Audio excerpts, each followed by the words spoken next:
Terror Troopers, it's me, Terror. We got to talk about The Valley, Season 2, Episode 3. Mainly, it is about Jesse and Michelle and the rumors and the accusations that, that she's sleeping with a billionaire for $1,500 a night. Which I'm like, that's pretty low. Number one, that's low. I'm like, if I was doing that, I'd say, and if for Michelle, 10 grand at least. 10 grand at least. If it's 5 grand, 1,500 is like a sneeze. I'll hold your hand for 1,500. I'll tell you that much. Okay? 5 grand, maybe we can have a hug and a snuggle. 10 grand, maybe you get the full juice. I don't know. I still don't even know if that's enough. So honestly, it was a really bad rumor. And I felt so bad because Michelle, this was what this episode was mainly about, right? And then Michelle starts crying. But the way that it got around is that like Danny meets with Luke and Danny's like, yeah, you and the guys chat. And Luke's like, no. And then he tells Luke, he's like, well, Jesse said apparently she's sleeping with a billionaire for $1,500. And then Luke goes and tells Brittany. And I'm like, brah, are you trying to get screen time? Because why would you do that? Like, you're the worst bro in the world. Like, number one, you're not in the bro chat. And now you're going to make Danny look really bad by saying like, well, Danny told me. And now Danny's going to look like, apparently Danny got totally kicked out of the chat because of this. And I'm like, I kind of felt bad for him. But I mean, mainly I felt real bad for Michelle. She was just sobbing. And then also Jesse was like, he had this whole thing about honey. I'm like, oh my God, this episode should just be called Honey Trap. Because honestly, Jax he goes to rehab. We all saw that coming. Him and Brittany fight the top. And then, in the after show, we realize he has a coke problem. He comes out with it. That is cocaine. And I'm like, oh, okay. I thought it was just like gulpy, gulpy, gulpy.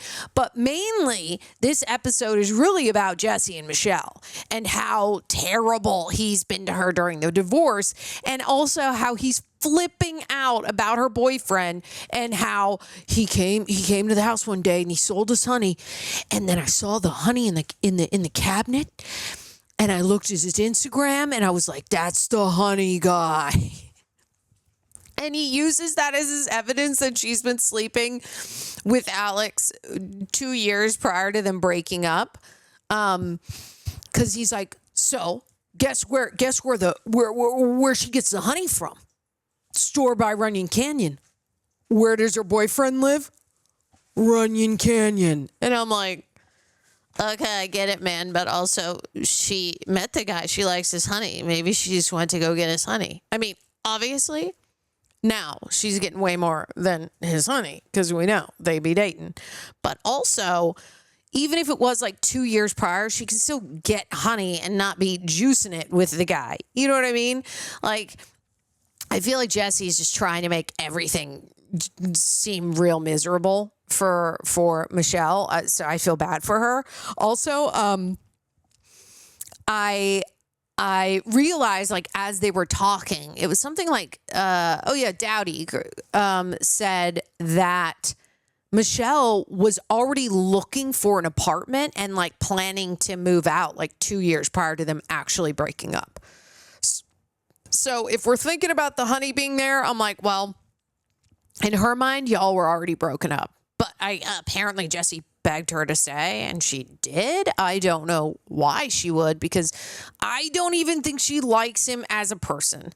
I don't think Michelle ever even liked Jesse as a person or as a friend, as a person that she would look at and go, I think I like that guy. He's cool. She didn't like him at all. I don't know why they got married. I'm going to be honest with you. And I felt really bad because in the after show, they're saying that like she tries to have a conversation with him and text him about things. And he's like, have your lawyer send me that question. Full well knowing that question through a lawyer is going to cost her, $175. And he's just like doing it out of spite. But then what happens with our Dave and Buster's, right? Brittany tells Michelle all about this, like, oh, you're juicing it with a billionaire, $1,500. That's what Jesse said. Michelle's sobbing. When she gets done sobbing, she wanders around and is like, you know what? I want to go on this trip now, but I don't feel comfortable sleeping in the same house with Jesse because of everything that he's done. So we need to take a vote. I stay in the house. He can go stay at a hotel or something. And I'm like, yeah, all right. Okay, cool. Probably not a big deal. But then I find out that Jesse paid for the house. It was like his vacation. He was like the one who planned it. And I'm like, oh, these guys are they're really spiteful towards each other. And it just gets like worse and worse and worse. It's like a one-up game with them, which I'm like, oh, yeah, that would suck, I think. Oh, sorry. It would, number one, I think Jesse he's rude. And he's a bit of a doucherama. Like, obviously, he has been in the show. I do think he has very narcissistic tendencies, just like Jax, which is why they're good friends. And which is why he's making Michelle's life so hard during the divorce, where I'm like, can't you just be like, yeah, go away and move on? Like, find another hot girl. I don't understand what his problem is. But I think what happens, like, with a narcissistic mindset is that when a girl leaves them, they like don't know how to grapple with it. And so then, his goal is just to make her life as hard as it can be. So that he feels a sense of winning, I guess. I don't know, man. I think it's wackadoo. I also thought it was funny that the whole thing happened during Janet's birthday at Dave and Buster's. Like, and poor Dan, like, he gets called over and he's like, yeah, that I did say that. And I'm like, yeah, Luke freaking is not your bro right now. Like, he spread a rumor. But what was extra surprising is that Danny was rude and crude to Jasmine at a Halloween party when he was blacked out. And I have friends like this, that they black out and they like switch into a different person. Danny is that person. Like, he went up to Jasmine and was like, buy daddy a drink. And like, she did, probably just like, oh, he's drunk again, I'll just go get him a drink and like he'll shut up, because they've known him for years for him, to be sober, and he's kind and gentlemanly, and he's funny, and they feel like safe around him, right? So she probably was just giving him a get what is it called, Monopoly? A free pass card, get away, free pass card. Wow. Get out of jail, free card. But when she was gone getting his drink, apparently he grabbed her girlfriend Melissa's butt because he thought that it was his wife. When I heard that, I was like, oh, this is bad, because I highly doubt that Danny, that was his first time going out and getting blackout drunk, right? And he admits to that, but I'm like, oh God, what else have you like done? Obviously, he feels really bad about it. That is not who he is when he is sober.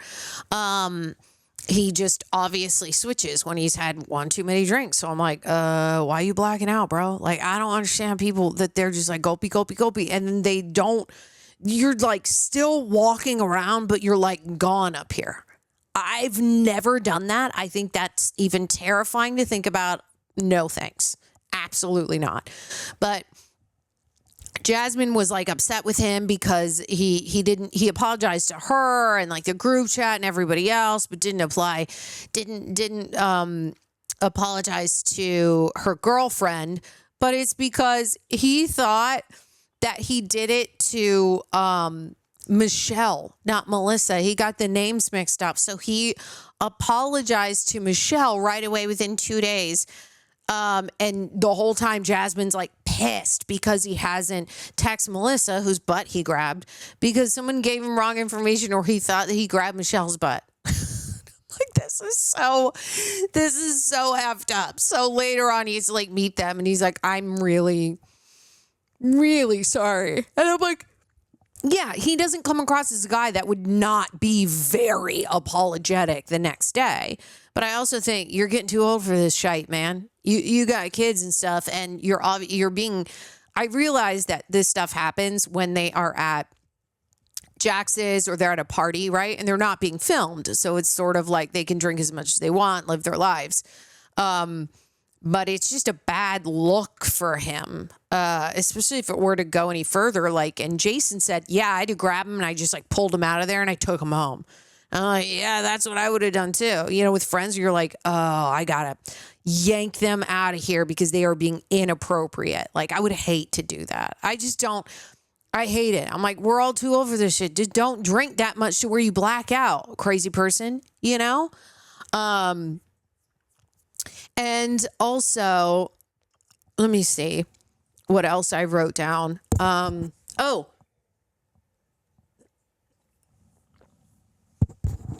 I wrote that a lot of them were kind of, they seemed like, oh yeah, it's really, really good for Jax.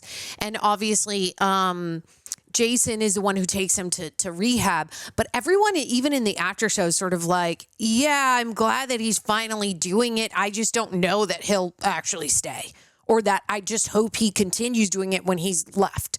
Right. And Jax is like, you know, I'm doing it for my son. I'm just like grateful I went, changed my life. And, you know, it's hard saying out loud, but I was a coke addict. So, and I'm like, oh, dang. Like I said before, I thought he was just gulpy, too much. But he was a lot, apparently, which I get it. He owns a bar.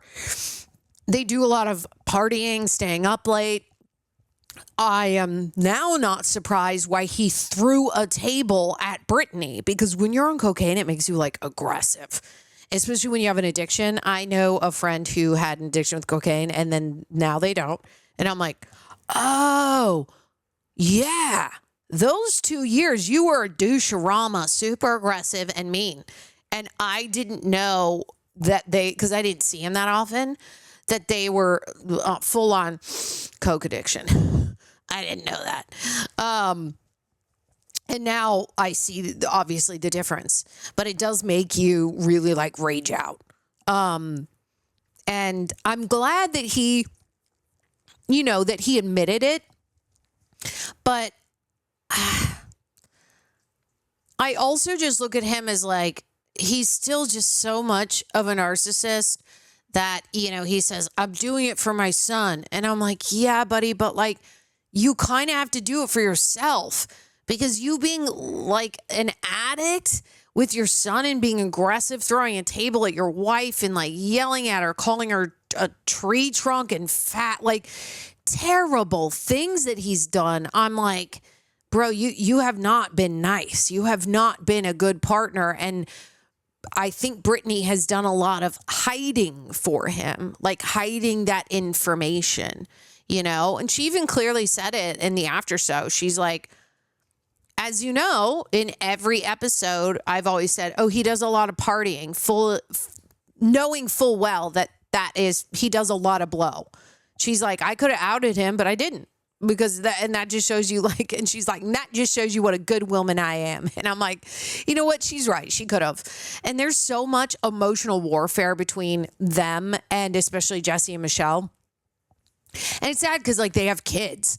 And I'm just not surprised that Jesse and Jax are best buddies. They're both kind of in their own world. They think like they're amazing, and any woman who doesn't love them is insane. Like, that's what I think they think. And let's see. I feel like what I think is really funny is that Danny he's kicked out of the boys chat because he shared the information to Luke. So now he's not in the boys chat anymore. And I'm like, bruh, you got ghosted. And Luke, I think maybe he just wanted extra screen time, because why would you do that and go to Brittany and be like, this is what Danny said? I don't understand that. I don't get it. I don't get it. And let's see what else. Yeah, I think that's it. That's all that I wrote down. I mean, it's mainly just that, oh God, no, did I say like when Michelle goes around and tries to vote that she gets to stay in the house and Jesse doesn't? I think I did say that. And mostly she was getting most votes, but then it cut. Like we'll get to find out in the next episode. But I was like, She goes to Janet. Janet, on her birthday, does not care. She knows that there is shite going down with Michelle, that they're crying, they're over there. And she's sort of like, it's my birthday and I'm a Dave and Buster, so I'm not going to get involved. And Michelle walks after her and she's like, so I want you to vote for me. And Janet's just like, yeah, I'm with you all the way. That's fine. And like, the end of the episode, right before they cut, is when they're like, he's the one that paid for the house. So I'm very intrigued as to how all that's going to go down, which I assume is just going to end in more tears, yelling, fighting. It's not going to be good. It's going to be bad. Let me know what you think. No spoilers, obviously, if you've read a bunch of articles or something and you know about Jax's like rehab stuff. I don't read any articles or try to get ahead of the show. I just watch as it comes out. But I'm curious as if you guys think like Jax is going to stay sober. And also, do we think Jesse is ever going to let Michelle just go? Just be divorced and move on? Because I don't know. I feel like he wants to make her life miserable. For years and years and years to come. That's just what I think. I think it's wackadoo. Anyway, tell me your thoughts. You guys know I love you. Make sure you go to my website. I have a bunch of t-shirts, Dead Moms Club, Dead Dads Club gear. And if you go to rejectnationshop.com, because you know I'm on the Real Rejects, I have a new Ring the Bell shirt on there, as well as other designs that I have done, and it's on that shop. And consider becoming a Patreon just to help support the channel. I would super appreciate it. I love you guys. Let's leave a like, leave a comment. Let's get these views up, and I will see you on the next one.